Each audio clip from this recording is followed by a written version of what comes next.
شقی، کون انسان، کون شیطان، کون مسلم، کون غیر مسلم، یہ امتیاز نمازی سے ظاہر ہوتا ہے۔ حضرت جابر روایت فرماتے ہیں کہ محسن انسان صلی اللہ علیہ وسلم نے ارشاد فرمایا بین العبد و بین الکفر ترک الصلاۃ، ترجمہ بندے اور کفر کے درمیان صرف نماز کا ترک کرنا ہے۔ مشکاۃ شریف کے اسی صفحے پر دیکھیں اور ایک حدیث ہے جس کے راوی حضرت بریدہ رضی اللہ تعالی عنہ فرمایا رسول کریم صلی اللہ علیہ وسلم نے العہد بیننا و بینہم الصلاۃ فمن ترکہا فقد کفر، ترجمہ ہمارے اور منافق کے مابین قاعدہ ہے وہ نماز ہے اور جس نے اس کو ترک کیا وہ اس نے کفر کیا۔ حضور پنور صلی اللہ علیہ وسلم نے دوسری جگہ ارشاد فرمایا من ترک الصلاۃ متعمدا فقد کفر، ترجمہ جس نے جان بوجھ کر نماز کو ترک کیا وہ اس نے کفر کیا۔ تو تمام حدیث کی روشنی میں نماز کی اہمیت ہوتی ہے اور محسن انسان صلی اللہ علیہ وسلم نے اپنی آنکھوں کی ٹھنڈک نماز میں بتایا ہے۔ الفاظ یوں ہے قرۃ عینی فی الصلاۃ، جب بندہ رب کائنات کے دربار میں اپنا سر خم کرتا ہے تو محسن کائنات کی آنکھوں کو ٹھنڈک محسوس ہوتی ہے، اور ترک الصلاۃ سے نبی آخر الزمان کو تکلیف ہوتی ہے، اور محسن صلی اللہ علیہ وسلم کو جس نے تکلیف پہنچائی گویا اس کی دنیا و آخرت برباد ہے۔ جب بندہ نماز ادا کرتا ہے تو حق تعالی شان اپنے تمام انوار برکات کے ساتھ متوجہ ہوتے ہیں اور بندہ رحمت خداوند کا محور بن جاتا ہے۔ کسی شاعر نے کہا ہے یہ ایک سجدہ ہے جس کو تم گراں سمجھتا ہے، یہ ایک سجدہ ہے جس کو تم گراں سمجھتا ہے، ہزاروں سجدوں سے دیتا ہے آدمی کو نجات۔ قیامت کے دن سب سے پہلے نماز کا سوال ہوگا، اس دن کسی کا کوئی نہ ہوگا، انسان خود کے پسینے ڈوبتے ہوں گے، ہر شے نفسی نفسی پکاریں گے، اس وقت سب سے پہلے نماز کا سوال ہوگا۔ یوم قیامت میں حقوق اللہ میں نماز کا حساب لیا جائے گا۔ اگر نماز درست نکل آئی تو سارے عمل درست، اگر نماز ہی خراب نکلے تو سارے عمل بیکار۔ نماز درست ہے تمام عمل قبول، حج بھی قبول ہوگا، زکات بھی قبول ہوگی اور روزہ بھی قبول ہوگا اور دیگر اعمال صالحہ بھی مقبول ہوں گے۔ اگر نماز درست نہ ہو تو سختی کے ساتھ امتحان لیا جائے گا۔ اللہ ہم سب کا امتحان آسانی سے فرمائے۔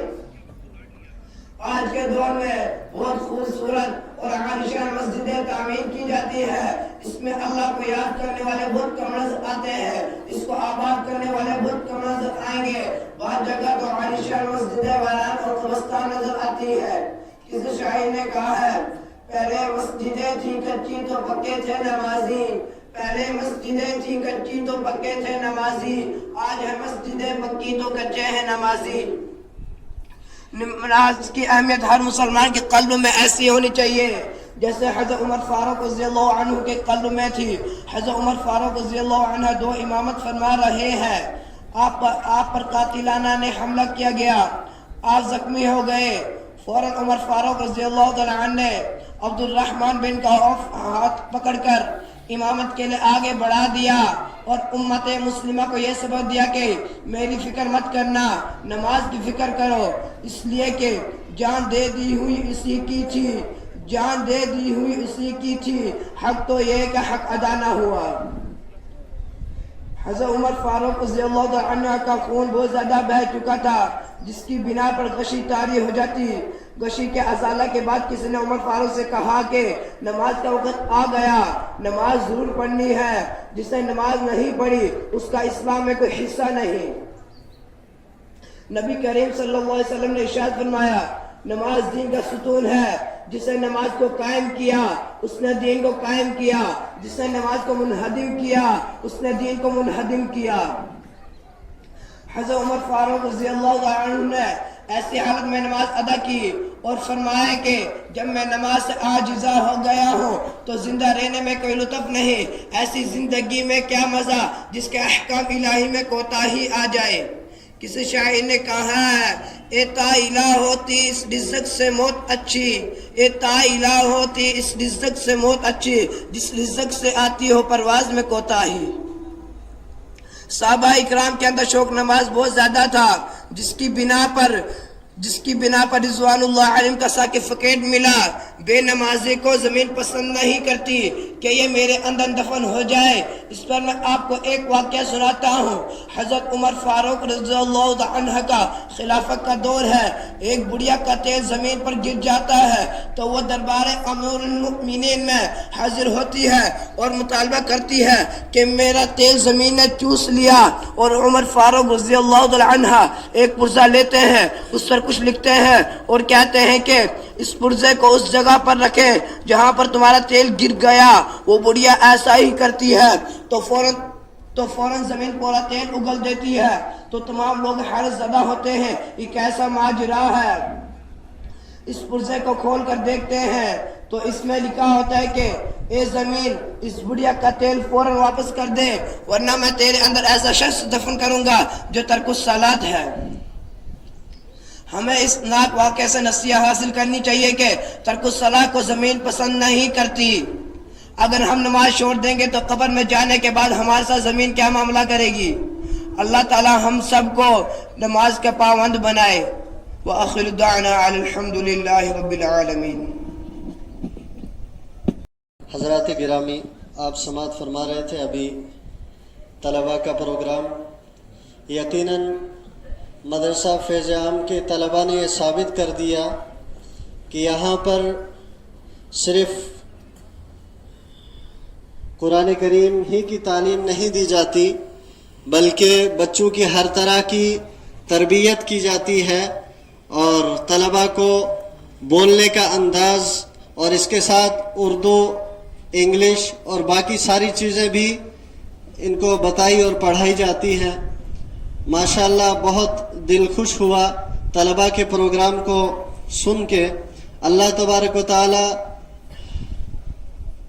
ان طلباء کے اس پروگرام کو اپنی بارگاہ کے اندر قبول فرمائے اور ان کے اساتذہ کی محنتوں کو قبول فرمائے, اور جو لوگ مدرسے کے معاونین ہیں اللہ تبارک و تعالی انہیں بھی جزائے خیر عطا فرمائے. بہرحال وقت کافی ہو چکا ہے.